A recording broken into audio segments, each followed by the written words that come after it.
Right on time. I myself only arrived moments ago.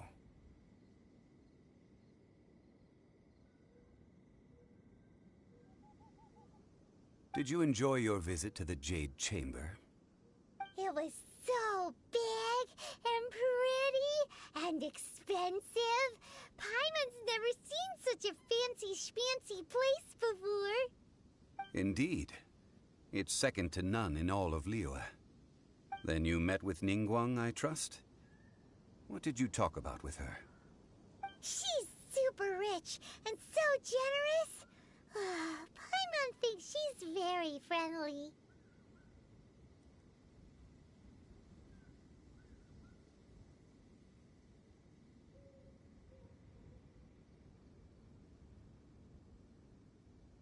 Yeah, her take on Ningguang is quite different from Paimon's. She thinks that even the tactless Yuheng is more trustworthy than her. Oh, so you also met with Keqing then? What did she have to say? She said the time of the Adepti has long passed.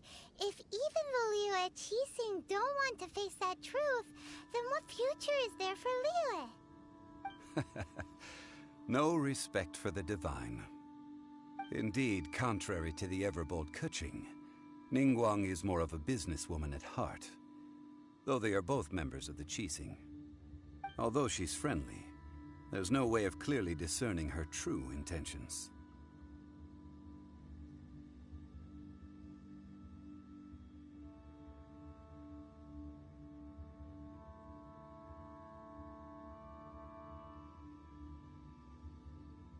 Yes, she has only relied on herself to rise to her current position.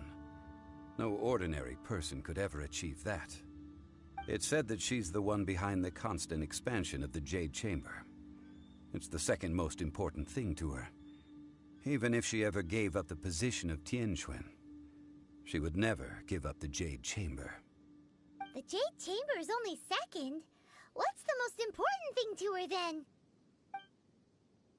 Why, Mora, of course. All Ningguang talked about was the Fatui this and the Fatui that. She said that after Rex Lapis was murdered, the Fatui have constantly been trying to sink their fingers into Liyue, and that they aren't to be trusted. That is how the Fatui have always been. It doesn't surprise me in the least.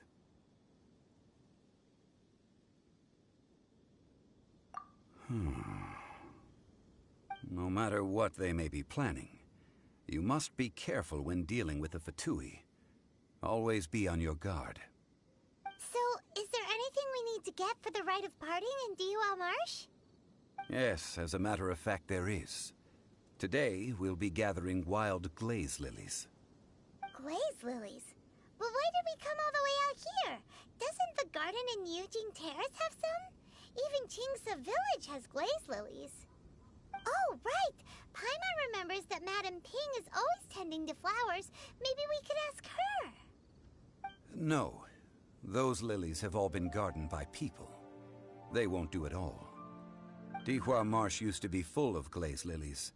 It is a sort of joyful flower that listens to human song. Before the Archon War, Dihua Marsh was all dry land and fertile soil. But the war caused landslides, and the land was flooded, turning it into the marsh you see now. Nearly all the glaze lilies were wiped out. Of course, there are some kinds of flowers that have been preserved and gardened by people in the city. But very few people know that glaze lilies may still be found in the wild. Wild glaze lilies have the strongest fragrance. If we want to follow the true tradition of the rite of parting, we must grind up the wild lilies and place the powder in a censer of everlasting incense. But I'll need your assistance in gathering these flowers.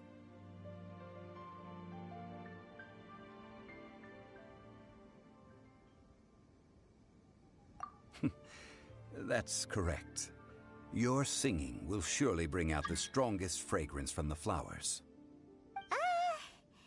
So how good is your singing?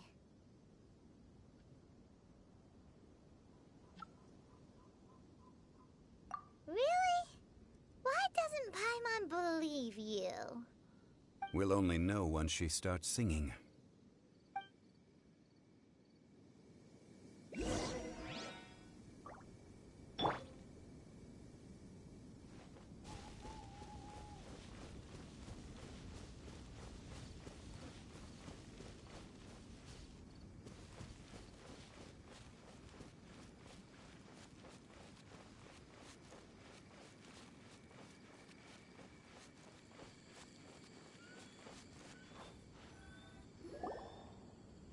It's time to sing whenever you're ready.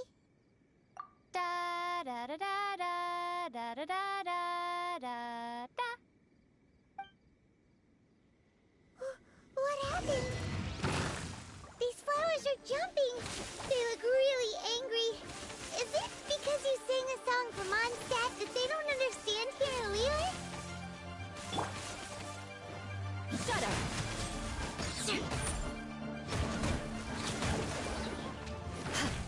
Crush!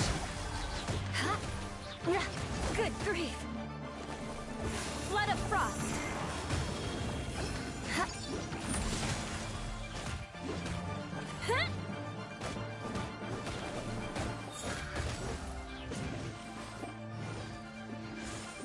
Rack and ruin!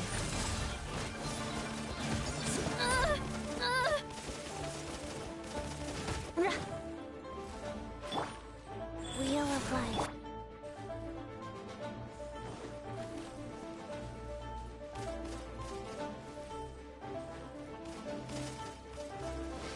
Shudder!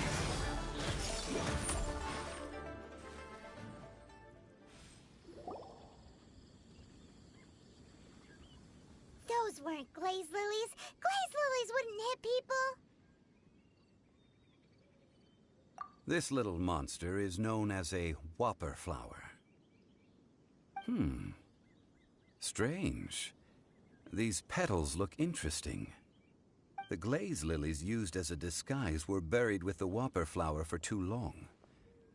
The result seems to have surprisingly potent medicinal value. Let's collect what we can of these petals. Well, that's nice and all, but will those petals be useful for the rite of parting?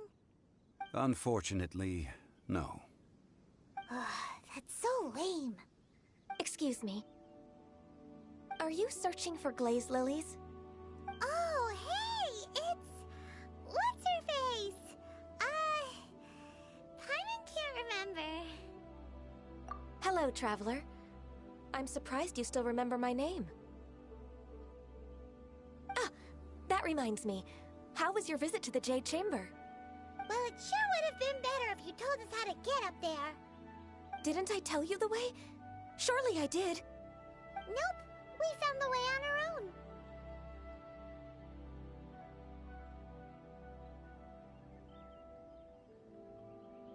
Oh, I see. Uh-oh. I guess I really did forget to tell them. Huh. Something seems a little off about Ganyu. She's acting different from the first time we met. Where's her serious attitude now? Ah, well, I met you at that time as an emissary of the Tianquan. But now, I am simply out on a stroll to see the flowers. You came all the way out here to see the flowers? Why not just enjoy the gardens of the city? Yujing Terrace is where Rex Lapis parted from this world. If I strolled through those lonely gardens now, I wouldn't be able to bear it. Whenever my duties take me near Yujing Terrace these days, I draw the windows to block my view of the gardens. Oh, sorry. We shouldn't have brought it up. No, it's quite all right. I just haven't processed my emotions yet. When the Archon War came to its end 2,000 years ago, the first iteration of the Seven would gather in Liyue and drink with Rex Lapis. But 5 of those original 7 had already passed before Rex Lapis. It's truly a changing of the guard. Yes. Now that the spirit of Rex Lapis has returned to the heavens, only Barbados of Mondstadt remains of the first 7. The other 5, including Inazuma's Raiden Shogun, are no longer the same friends from 2,000 years ago. Of the current 7 Archons, the youngest is Sumeru's god of Dendro. She is merely 500 years old, whereas Rex Lapis was more than 6,000 years old at the time of his passing. This means that Liyue had been under Rex Lapis's rule from the moment it was first founded 3,700 years ago. The city has never had to bid farewell to its deity. So what do you think of this farewell? Huh? This is a little sudden. As a mortal, I've never dared to imagine a Liyue without Rex Lapis. But as an Adeptus, I think I will eventually come to grips with reality. Since Rex Lapis has passed, the time of Liyue's contract with the gods and Adepti has now reached its end. Huh? Did you just say, as an Adeptus? Yes, I am a mix of human and Chilean. Adeptus blood flows through my veins. I fought for Rex Lapis and the city of Liyue during the Archon War. After the war ended, I signed a contract with Rex Lapis and took the position as secretary for the Qixing. I've continued those duties to this very day.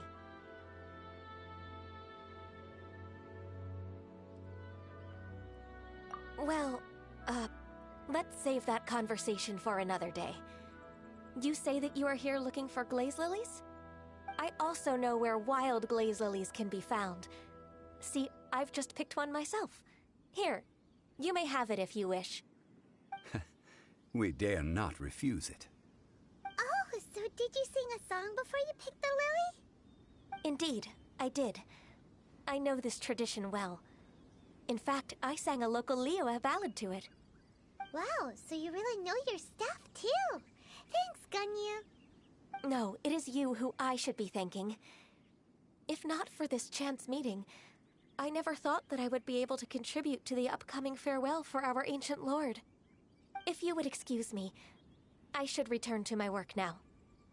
Good luck. And that just about does it. Our preparations for the rite of parting are mostly finished. Given the ease of picking glaze lilies, I think this was a fitting end to our tasks, in more ways than one. Yeah, Paimon can already imagine him starting a business in Liyue. I've had enough ventures in my life already. Beginning a new undertaking is always difficult at first, and requires no small amount of effort. And once business is at full steam, the stress of it all only wears away at you over time. So you must be careful to take the time to step back and re-examine yourself. If left unchecked, the wear and tear on your heart may go well past mending. Wow. See? Zhongli sounds like he's already seen it all. Alright, I think it's about time we head back to Liyue Harbor now.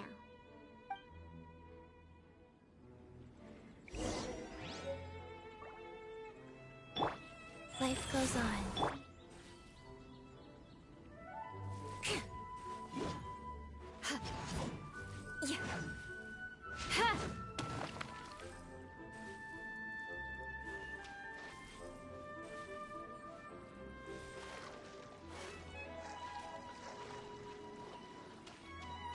Beg for mercy.